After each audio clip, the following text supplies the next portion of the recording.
This is Miss Karen, your English teacher. Today we're going to learn 5 words in English. You guys ready? Look up. You see that? That's a palm tree. A palm tree. And look. You see that? That's a flag. A flag.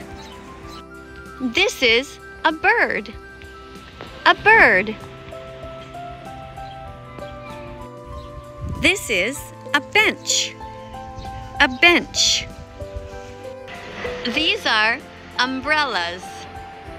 Umbrellas. To show me that you learned the words, write them in the comment section. Okay? I'm gonna check your work. Thank you. And don't forget to subscribe if you haven't yet. See you in the next lesson.